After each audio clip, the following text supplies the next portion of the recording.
Lockdown, Bharat में जब lockdown पहले दिन हुआ तब से आज तक महज 40 दिन हो चुके हैं लॉकडाउन हुए। तो उस समय भी केंद्र सरकार के पास कोई प्लान नहीं था, और ना आज तक, या कहें तो कल तक, जब तक कि तीसरे लॉकडाउन से पहले मोदी ने संबोधित किया और उसके बाद सरकारों को निर्देश दिए कि अब वो ट्रेन या बसों से अलग अलग राज्यों में अपने राज्यों के फंसे मजदूरों को अपने राज्य वापस ले जा सकते हैं। तो क्या अनप्लान लॉकडाउन करने के बाद सरकार इतना पहले नहीं कर सकती थी? पहले देश में कोरोना के संक्रमित भी कम थे और मौत एक भी नहीं हुई थी, या कहें तो ना के बराबर हुई थी, कहीं कहीं 1 या 2। तो उस समय यह प्लान बना होता, कोई केंद्र सरकार ने प्लान बनाया होता या अलग अलग राज्यों की सरकारों ने प्लान बनाया होता कि यदि जैसे कि कहें तो अमेरिका या जहां पर इटली, स्पेन, जहां पर बीमारी ज्यादा फैली हुई है, तो वैक्सीन का ऐसा कोई तय नहीं था, ऐसा कोई टाइम फिक्स नहीं था कि इतने समय में अब वैक्सीन बन ही जाएगी और उपचार हो जाएगा, या अलग राष्ट्र जो राष्ट्र बना लेगा वो उससे हमारे लिए मिल जाएगी। तो क्या ये सब लॉकडाउन अनप्लान हुआ बात एक अलग है, क्योंकि राष्ट्र की सुरक्षा व्यवस्था के लिए यदि हम सभी से निर्णय लेते या कोई प्लान बनाते तो वह बात एक अलग है, टाइम भी लग सकता था। लेकिन आपने लॉकडाउन किया, बात अच्छी है, लेकिन लॉकडाउन करने के बाद उनको एक निश्चित समय तक घर तक पहुंचाने की जिम्मेदारी केंद्र सरकार की थी, अलग अलग राज्यों की थी। तो क्या केंद्र सरकार निर्देश उनको पहले नहीं दे सकती थी, या राज्य सरकार केंद्र सरकार से पहले अनुमति नहीं लेते, या इस पर बात नहीं करते, कोई चर्चा नहीं की? लेकिन मध्य प्रदेश का हाल तो कुछ और ही चल रहा था। कमलनाथ सरकार गिरने को तैयार थी और इसमें जो है बीजेपी शिवराज सिंह सरकार बननी थी। तो मध्य प्रदेश की बात एक अलग ही करें, क्योंकि कोरोना जिस समय भारत में प्रवेश कर रहा था या जो है धीरे धीरे पनप रहा था, तो उस समय मध्य प्रदेश की जो है राजनीति गरमाई हुई थी। उस समय कोरोना पर कोई ध्यान नहीं दे रहा था। लेकिन आज मध्य प्रदेश में भी ऐसा नहीं है, महाराष्ट्र के बाद मध्य प्रदेश ही जहां संक्रमित ज्यादा है। तो अभी तीसरे लॉकडाउन के बाद जो केंद्र सरकार के द्वारा निर्देश दिए गए हैं, यह निर्देश पहले भी दिए जा सकते थे, पहले भी मजदूर जल्दी से जल्दी घर आ सकते थे, क्योंकि लॉकडाउन निरंतर बढ़ता ही जा रहा है।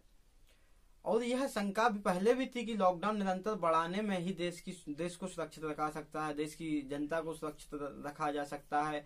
और एक लॉकडाउन ही ऐसा है जिससे भारत में अभी इस महामारी पर इतना कंट्रोल किया जा रहा है, लॉकडाउन।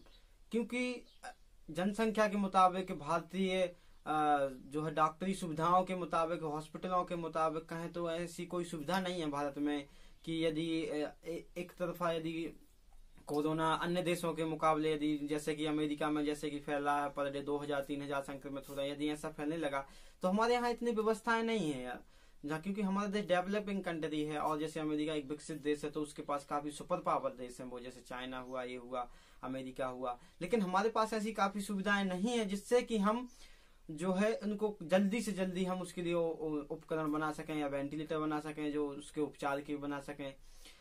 क्योंकि अगर कोरोना वायरस से हमारा देश ज्यादा जो है संक्रमित होता है, ज्यादा हानि होती है आर्थिक व्यवस्था में, तो हमारा देश 20 वर्ष तक पीछे जा सकता है। 20 वर्ष में हमारा देश जो है रिकवरी कर पाएगा। इसलिए ही इन सभी से बचने के लिए और लोगों को बचाने के लिए लॉकडाउन तुरंत ही किया गया था। लेकिन उन लोगों को घर तक पहुंचाने की जिम्मेदारी भी तो केंद्र सरकार की थी, राज्य सरकार की भी थी, पर किसी ने उस पर चुप्पी नहीं तोड़ी, केवल लॉकडाउन बढ़ाते गए बढ़ाते गए बढ़ाते गए। और आज स्थिति यह है कि मजदूरों को खुद का पैसा देकर यहाँ पर आना पड़ रहा है, लेकिन वादे तो ऐसे किए जा रहे हैं कि नहीं, हम पैसा नहीं लेंगे, हम केंद्र सरकारों से ही पैसा, केंद्र सरकार कह रही है कि हम राज्य सरकारों से ही पैसा लेंगे, मजदूरों से नहीं लेंगे। लेकिन स्थिति यह है कि जब कुछ मजदूरों से बात हुई है तो उन्होंने कहा कि मुझसे पैसा लिया गया है। तो यह कहाँ तक सही है? गृह मंत्रालय क्या कह रहा है और बीजेपी नेता क्या कह रहे हैं, जबकि न्यूज चैनल कुछ और ही कह रहे हैं, और जो आ रहा है जिससे पैसा लिया गया वो कुछ और रहा। तो आप किस पर भरोसा करेंगे? क्या जो है बीजेपी सही बोल रही है, या मीडिया सही बोल रही है, या वह खुद मजदूर जो खुद वह अपने पैसे देकर आया है, या वो सही बोल रहा है?